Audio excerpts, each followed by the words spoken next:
ตามปกคลิปเลยครับวันนี้เราอยู่กับ Cyrock V6S นะครับแล้วก็ผมอยากจะถามเพื่อนนะครับว่าจะผิดหวังไหมถ้าเกิดทรงเนี่ยมันเป็นทรงเดิมเลยเพื่อนๆจะผิดหวังไหมนะครับแต่ส่วนตัวผมนะในโลกของ Mouse Gaming อ่ะถ้าเกิดอะไรมันดีอยู่แล้วเราก็ไม่ควรจะไปเปลี่ยนมันเราก็ควรจะอัปเกรดแค่สเปคข้างในพอแต่รูปทรงมันยังคงโอเคอยู่เพราะฉะนั้นมันก็ควรที่จะใช้รูปทรงเดิมดีกว่าตัวนี้ก็เหมือนกันครับ Cyrock V6S นะครับทรงเหมือนเดิมเลยแต่เขาอัปเกรดเรื่องของสเปคข้างในที่เปลี่ยนเป็นเซนเซอร์ Next One Sensor ซึ่งในปัจจุบันนะครับ Next One Sensor เป็นเซนเซอร์ที่ระดับท็อปของเมาส์จีนแล้วนะครับแล้วก็ดีกว่า3955ของ ATK นะครับคลิปวันนี้ผมจะมาเจาะลึกเรื่องรูปทรงของ V6S ตัวนี้นะครับแล้วก็เราจะมาพูดคุยกับเซนเซอร์ Next One นิดหนึ่งครับ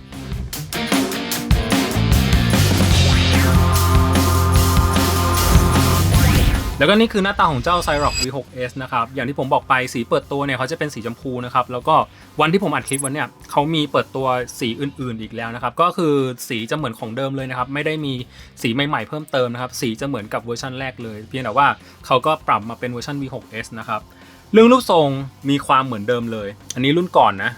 รูปทรงมีความเหมือนเดิมเลยพื้นด้านล่างมีความเหมือนเดิมเลยซึ่งพื้นด้านล่างมีความน่าเกลียดมากนะครับอย่างที่ผมเล่าไปในเวอร์ชัน V8S นะครับมันดูจะเป็นเมาส์ธรรมดามากๆสวิตช์คลิกก็เป็นสวิตช์ที่ดูกระจอกมากนะครับเพราะฉะนั้นพื้นด้านล่างเนี่ยไม่ต้องไปใส่ใจแล้วกันมันดูไม่ดีเลยนะส่วนของในกล่องก็จะเหมือนกับเวอร์ชัน V8S เลยนะครับพวกสายเคเบิลนะครับตัวรับ 8K หน้าตาเป็นแบบนี้นะครับแล้วก็ฟีดสำรองอีก1ชุดนะครับลืมแนะนำนะครับเหมือนเดิมครับแพ็กเกจของ Cyrock นะครับปึ๊บนะครับนี่คือสิ่งที่ผมอยากจะนำเสนอมากๆนะครับมีเจ้าเดียวที่ออกแบบกล่องเป็นแบบนี้นะครับโอเคครับ V6S นะครับมาดูเรื่องของน้ำหนักก่อน V6S นะครับช่างจริงเนี่ยได้อยู่ที่ราวๆ 46.8 กรัมส่วนตัวเก่ามันอยู่ที่ 42.6 กรัมนะครับสังเกตว่าจะมีน้ำหนักที่เพิ่มมากขึ้นกว่าเดิมนะครับเพราะว่าเขาใช้แบตก้อนใหญ่ขึ้นตัวเนี้ย250มิลลิแอมป์นะครับแล้วก็ตัวนี้400มิลลิแอมป์นะครับแบตก้อนใหญ่มากขึ้นทำให้น้ำหนักมากขึ้นนะครับแต่ก็อาจจะใช้งานตัวเมาส์ได้นานมากขึ้นครับต่อไปเรื่องรูปทรงครับเป็นสิ่งสำคัญในคลิปนี้ครับเจ้า V6 ผมรู้สึกว่ามันเป็นทรงสมมาตรจ๋าๆนะครับแล้วก็เป็นทรงสมมาตรที่มีความเซฟจะมีความแตกต่างกับ V8 ที่ผมรีวิวไปคลิปที่แล้วนะครับ V8 เนี่ยมันจะเป็นหน้าต่ำท้ายโด่งมากๆมันจะเป็นทรงที่จับได้ค่อนข้างยากคนที่ชอบก็คือชอบไปเลยคนที่ไม่ชอบก็คือไม่ชอบไปเลยเป็นทรงที่ค่อนข้างอันตรายนะครับเหมาะกับ Aggressive Crawl มากๆทรงสมมาตรจ๋าๆในความเห็นของผมนะครับมันจะเป็นทรงที่มีความค่อนข้างเซฟจะมีความคล้ายๆกับพวกทรงจีโปคือทรงจีโปสำหรับผมรู้สึกว่าเป็นทรงที่ไม่แปลกเลยใครจับก็คือสามารถจับถนัดได้หมดเลยเพียงแต่ว่ามันอาจจะไม่ได้มีความแปลกไม่ได้มีความยูนิคเท่าไหร่นะครับคือเป็นความที่กลางๆปลอดภัยใครมาจับก็สามารถเข้ามือได้หมดซึ่งผมขอเปรียบเทียบกับตัวนี้แล้วกันครับ A9 mini A9 mini เราก็จะเรียกกันว่า G-Pro mini ใช่ไหมมันเป็นทรง G-Pro แต่เป็นไซส์มินินะสองตัวเนี้ยถ้าเกิดเปรียบเทียบกันนะครับอันนี้ภาพจาก Euroshape ครับค่อนข้างมีความใกล้กันเพียงแต่ว่ามันไม่เหมือนกันเดะนะมันไม่ได้โคลนกันนะครับเพียงแต่ว่าความยาวต่างกัน1มิลส่วนสูงต่างกัน1มิลนะครับแต่สิ่งที่แตกต่างกันคือตรงกลางของตัวเมาส์นะครับเจ้า A9 miniมันจะเป็นทรงที่แบบเซฟหน่อยตรงกลางจะไม่ได้มีความเว้าอะไรเลยจะมีความตรงๆเลยแต่ V6 นะครับตรงกลางจะมีความคอดเข้าไปจะมีความแคบเข้าไปตรงกลางของตัวเมาส์นะครับ V6S เนี่ยมันจะอยู่ที่ราวๆ56.6 มิลนะครับแล้วก็ V8S จะมีความคอดตรงกลางมากกว่า V8S อยู่ที่ราวๆ57.2นะครับก็จะมีความแคบกว่าก็จะจิกตัวเมาส์คีบตัวเมาส์ยกตัวเมาส์ได้ง่ายกว่า V6S นะครับซึ่งสิ่งนี้นะครับมันจะส่งผลในเรื่องของการจับแบบ Core Grip ยิ่งตัวเมาส์ตรงกลางมีความแคบเท่าไหร่นะครับเราจะยิ่งคีบตัวเมาส์ได้ดีมากขึ้นเท่านั้นนะครับเราจะจิกตัวเมาส์จับแบบ Core Grip ได้ดีเท่านั้นนะครับแล้วก็ผมมีความรู้สึกว่ายิ่งตรงกลางแคบเราจะยกเมาส์ได้ง่ายกว่านะครับเพราะว่าส่วนบริเวณด้านข้างมันจะมีความเฉียงขึ้นมันจะมีความเอียงแบบเฉียงขึ้นแบบนี้นะครับเวลาเราหนีบนิ้วเข้าไปนะครับมันจะยกได้ง่ายจะแตกต่างกับพวกเมาส์ที่ตรงกลางมันมีความกว้างพื้นที่บริเวณกริปจับมันก็อาจจะไม่ได้เอียงเหมือน V6 เมื่อกี้มันก็อาจจะมีความตรงๆหน่อยนะครับตัวนี้มันก็อาจจะถ้าเปรียบเทียบในเรื่องของการยกตัวเมาส์ผมรู้สึกว่า V6S จะยกตัวเมาส์ได้ง่ายกว่าจะเปลี่ยนเป้าได้ง่ายกว่าซึ่งก็น่าจะเหมาะกับพวกเกมแนว Tactical Shooter ที่เราจะไม่ค่อยลากเป้ามากเราจะแบบยกวางประมาณนี้นะครับซึ่งอันนี้คือสิ่งที่แตกต่างกัน ส่วนเรื่องสเปคข้างในตัวเมาส์ครับผมขอเอาข้อมูลมาจาก V8 เลยนะครับเพราะว่าข้างในเนี่ยมันเหมือนกันหมดเลยนะครับเรื่องของสวิตช์เรื่องของเซนเซอร์มันเหมือนกับ V8 เลยมันเปลี่ยนแค่เรื่องรูปทรงข้างนอกนะครับตัวนี้ครับเขาใช้เซนเซอร์ที่ชื่อว่า Next One Sensor นะครับเป็นเซนเซอร์ของ PixArt นะครับเท่าที่ผมแกะดูนะอันนี้เป็นภาพจาก V8 นะครับข้างในเขาจะเห็นเลยนะครับว่า Next One นะครับ PAW ซึ่งเป็นรหัสของ PixArt นะครับซึ่งตามความสามารถนะครับอันนี้ข้อมูลเรื่องของเซนเซอร์ถ้าเกิดเปรียบเทียบกับ3950นะครับแล้วก็3955ที่จะอยู่ใน ATK รุ่นใหม่ๆนะครับสังเกตข้อมูลตามนี้เลยนะครับซึ่งคนที่ดู V8 ไปแล้วนะครับข้อมูลมันเหมือนกันเลยนะครับ Next One Sensor ในตอนนี้นะครับเป็นเซนเซอร์ที่แรงที่สุดนะครับแรงกว่า3955นะครับแต่ถ้าเกิดไปเปรียบเทียบกับเซนเซอร์ M Ninja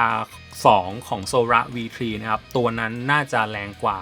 ตัวนั้นน่าจะเป็นอันดับหนึ่งของจีนนะครับเซนเซอร์ของ Sora V3 นะซึ่งอยู่ในมือผมแล้วเหมือนกันนะครับยังไงรอดูรีวิวแล้วกันแล้วก็เรื่องของสวิตช์คลิกเหมือนกันครับตัวนี้ใช้เป็น K Optical นะครับถ้าเกิดเปรียบเทียบกับ V6 ตัวเดิมตัวนี้ยังใช้เป็น Omron อยู่นะครับก็จะเสียงมีความเบาตัวนี้เสียงจะดังกว่านะครับเดี๋ยวไปฟังเสียงคลิกเปรียบเทียบนิดนึง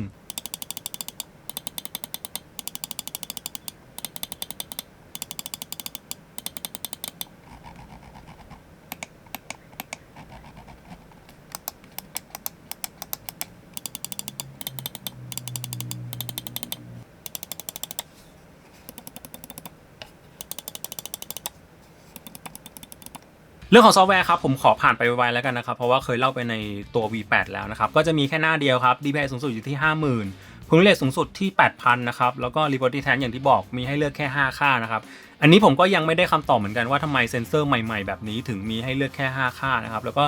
ไม่มี 1.0 ที่ผมใช้ประจำด้วยผมก็เอาเป็น 0.9 แล้วกันแล้วก็การตั้งค่าเซ็นเซอร์ครับ Motion Sync สามารถมาเปิดได้นะครับแล้วก็ตรงนี้คือ Commutative Mode นะครับถ้าเกิดเราคลิกมันก็จะถามนะว่ามันจะกินแบตนะครับแล้วเราก็จะสามารถใช้ Commutative Mode ได้แล้วก็จะเปิด FPS 20,000 ได้นะครับ Frame Rate สูงสุดที่ 8,000 นะครับอันนี้ผมเจอคอมเมนต์ถามเหมือนกันนะครับทำไมถึงเชียร์ให้ใช้ที่ Frame Rate 8,000 นะครับผมจะบอกว่าผมไม่เคยเชียร์ให้ใช้ Frame Rate 8,000 นะครับสำหรับผมนะครับสูงสุดควรจะใช้ได้แค่ 2,000 พอนะครับ 8,000 เนี่ย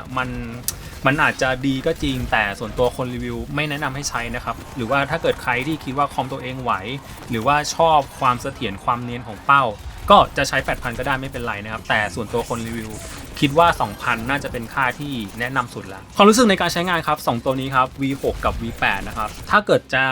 แนะนำนะครับว่าควรเลือกตัวไหนดีผมรู้สึกว่า V8 จับยากกว่า V8 เป็นทรงที่ค่อนข้างเสี่ยงนะครับแต่ถ้าคนชอบก็คือชอบเลยเข้ามือเลยจิกตัวเมาส์ได้ดีกว่าควบคุมตัวเมาส์ได้ดีกว่าตัว V6 V6S มันจะมีความเซฟมากกว่าคือใครก็สามารถจับได้ง่ายกว่า V8 V8 จะจับยากกว่า V6 จะจับง่ายกว่าแต่ด้วยความง่ายของเขามันก็อาจจะทำให้ตัวเมาส์ขาดจุดเด่นไปนิดนึงเช่นถ้าเกิดถามว่าตัวไหนจับ Aggressive Core ได้ดีกว่าผมก็จะตอบว่า V8 แต่ตัวไหนที่จับแบบ Relax Core ได้ดีกว่าผมก็อาจจะตอบว่าเป็น V6 ก็ได้นะครับเพราะว่าตัวนี้มันมีความง่ายในการจับมากกว่านะครับแล้วก็อย่างที่ผมบอกไปตอนต้นคลิปนะครับถ้าเกิดอะไรมันดีอยู่แล้วเราก็ไม่ควรจะต้องไปเปลี่ยนมันนะครับรูปทรงมันโอเคอยู่แล้วก็ไม่ควรจะต้องไปเปลี่ยนแค่สเปคข้างในก็ถือว่าโอเคแล้วซึ่งตอนนี้อย่างที่บอกไปมันเป็นเซ็นเซอร์ที่แรงที่สุดไม่ใช่ดิแรงเป็นอันดับ2ของจีนในตอนนี้ครับเพราะว่าอันดับ1คือ M Ninja ของ Sora นะอีกเรื่องนึงคือน้ำหนักที่เพิ่มมากขึ้นนะครับอันนี้ผมก็แอบชั่งใจเหมือนกันว่ามันคือข้อดีหรือข้อเสียเพราะว่าตัวเก่ามันค่อนข้างที่จะเบาแต่สำหรับผมนะรู้สึกว่ามันอาจจะเบาเกินไปด้วยซ้ำนะครับผมต้องการเมาส์ที่มันมีน้ำหนักประมาณนึงไม่ใช่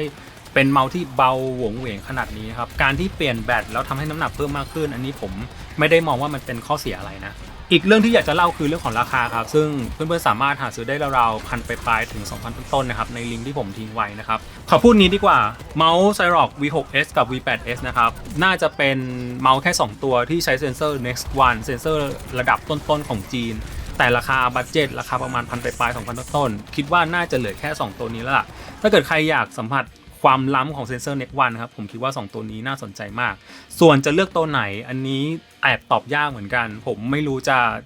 ะแนะนำยังไงแต่ถ้าคนรีวิวนะคนรีวิวชอบ V8S เพราะว่ามันเป็นทรงที่ aggressive core ได้ดีจิกตัวเมาส์ได้ดีผมจะชอบทรงประมาณนี้ตัวนี้อาจจะจับได้ง่ายกว่าแต่มันอาจจะขาดความโดดเด่นในเรื่องของการจิกตัวเมาส์อะไรประมาณเนี้ยอันนี้มันเป็นความชอบส่วนตัวแล้วกันแต่ก็มีหลายๆคนที่ชอบทรง V6S ใช่ไหมจากคอมเมนต์ที่ผมได้อ่านนะครับก็ตอนนี้วางจำหน่ายแล้วนะครับแล้วก็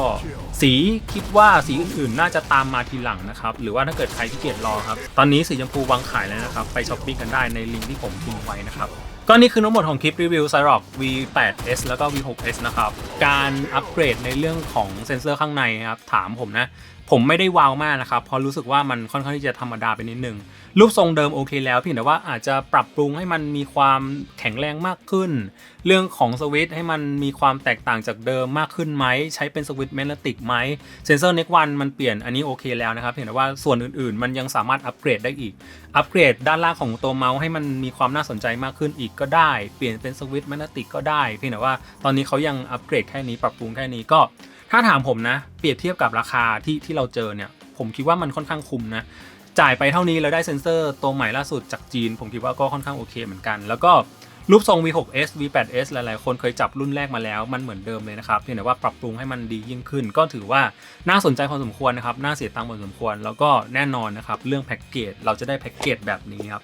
นี่คือทั้งหมดของ Cyrock ครับไว้เจอกันคลิปหน้าครับ